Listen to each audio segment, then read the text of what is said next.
Guys, यदि आप Bihar DElEd entrance exam 2024 की तैयारी कर रहे हैं तो ये वीडियो गाइज आप सभी स्टूडेंट के लिए काफी ज्यादा इंपॉर्टेंट होने वाली है। इस वीडियो में गाइज हम आपको बताएंगे बिहार डीएलएड के एंट्रेंस एग्जाम में दोस्तों नेक्स्ट ईयर 2024 में 120 में से आपको कितने नंबर लाने होंगे, मिनिमम क्वालिफाइंग मार्क्स कितना निर्धारित किया गया है, इस एग्जाम में पास होने के लिए कितने नंबर लाने होंगे दोस्तों, बिहार डीएलएड का फॉर्म का फीस कितना है, ठीक ना, एज लिमिट क्या है और आप लोग बिहार डीएलएड का कितना अटेम्प्ट दे सकते हो, ठीक ना, और इसमें दोस्तों आपको डॉक्यूमेंट्स क्या क्या लगेंगे ये भी मैं आपको बताऊंगा और डिटेल सिलेबस आप लोग कैसे देख सकते हो ये भी मैं आपको बताऊंगा गाइस, ठीक है। एक एक चीज मैं आपका जो है आज की इस वीडियो में क्लियर करने वाला हूं। उसके बाद देखिए फॉर्म के बारे में तो आपको पता चल ही गया है, बिहार डीएलएड का फॉर्म जो है ये 10 जनवरी से भरा जाएगा 25 जनवरी के बीच, और आपका जो एग्जाम है एंट्रेंस एग्जाम ये मार्च में होंगे 6 मार्च से। और देखिए बहुत सारे स्टूडेंट दोस्तों कमेंट ये करें कि क्या सर बिहार डीएलएड के प्राइवेट कॉलेज में एडमिशन के लिए भी हमें एंट्रेंस एग्जाम देना होगा। तो बिल्कुल गाइस, चाहे वो प्राइवेट कॉलेज हो या गवर्नमेंट डाइट कॉलेज हो, इन सभी कॉलेजेस में एडमिशन के लिए पिछले 2 साल से जो है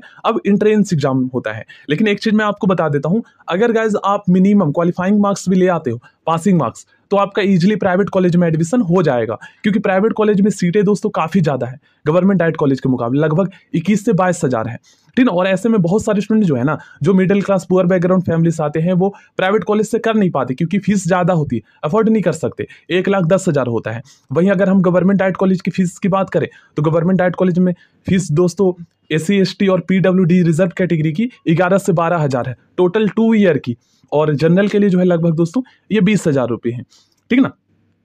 तो मिनिमम पासिंग मार्क्स आपको कितना लाना होगा, देखिए अगर आप जनरल कैटेगरी से हो तो यहाँ पर क्या कहा गया, अनारक्षित श्रेणी के लिए 35%, मतलब 120 का 35% जो है आप निकालोगे तो आपका 42 नंबर होगा। और जो रिजर्व है SC ST PWD OBC NCL EBC वो सभी तो रिजर्व में ही आते हैं ना, तो उन्हें दोस्तों यहाँ पर जो है 12 या 30% 36 नंबर लाना होगा, ठीक है। तो मिनिमम पासिंग मार्क्स लाओगे तो प्राइवेट में तो हो जाएगा, लेकिन गाइस गवर्नमेंट के लिए आपको जो है कैटेगरी वाइज कट ऑफ के अकॉर्डिंग नंबर लाना होगा, जो कि ऑलरेडी मैंने बताया है आपको।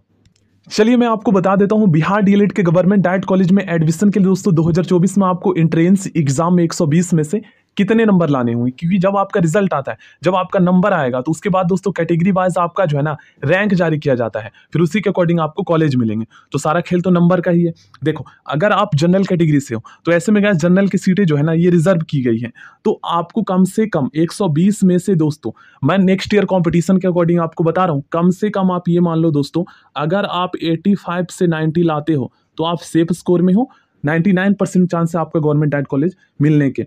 ठीक ना। उसके बाद अगर हम OBC की बात करें तो OBC का जो कट ऑफ है ये EBC से कम जाता है, आप ये लगा लो 80 से कम आपको 85 के बीच लाना होगा, ठीक ना। अगर हम EBC की बात करें तो EBC का जो कट ऑफ है ये लगभग दोस्तों 75 से 80 के बीच जाएगा। उसके बाद अगर हम EWS की बात करें तो EWS की जो कट ऑफ है ये लगभग दोस्तों आपका जो है EBC के आसपास ही जाता है, ये मान लो कि आप जो है 75 से आप लगभग ये लगा लो 79 तक, ठीक है। SC की बात करें तो SC का कट ऑफ कम जाता है, SC का जो कट ऑफ है ये कम से कम आपका 65 से आपको 70 के बीच लाना होगा, ठीक है ना। 65 मैं कम ही बता रहा हूँ, थोड़ा और ज़्यादा आप करो, देखो कम से कम आप ट्राई करो 70 तक लाने का, 70 से 75 तक, ठीक है ना। ST की अगर हम बात करें तो ST के लिए दोस्तों आप देखिए 65 से 70 के बीच आप ले आओ, इजिली हो जाएगा। PWD कैटेगरी की बात करें तो कम से कम दोस्तों आपको जो है 55 से 60 के बीच आपको नंबर लाने होंगे। बाकी डॉक्यूमेंट्स की बात करें तो देखिए जब आप एडमिशन के लिए फॉर्म फिलअप करेंगे ऑनलाइन तो उस टाइम पे ये सारे डॉक्यूमेंट्स आपके लगेंगे, और जैसे EWS या फिर OBC NCL जो सर्टिफिकेट है आपके पास उसे आप रिन्यू करवा लेना, ठीक है। ये सारे डॉक्यूमेंट्स आप रेडी कर लेना। और बाकी गाइस जब आपका फाइनल एडमिशन होगा कॉलेज में तो उस टाइम पे जो है ना आपके character certificate, provisional certificate 12th class के लगते हैं, तो वो तो मैं आपको बताऊंगा, वो तो अभी आपके पास लगभग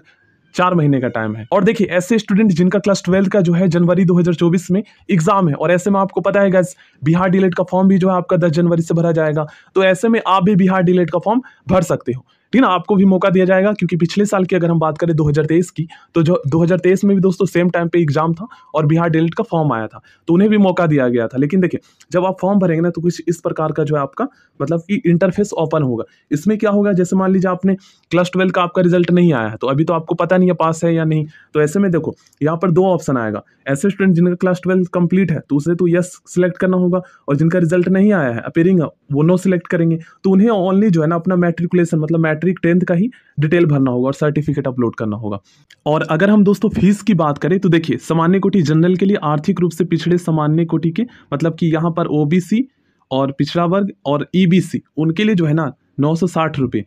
एग्जामिनेशन फीस है। वही जब आप ऑनलाइन फॉर्म भरोगे तो उसी टाइम पे ये आपको पे करना होगा। और यहाँ पर SC ST PWD के लिए 760 रुपये।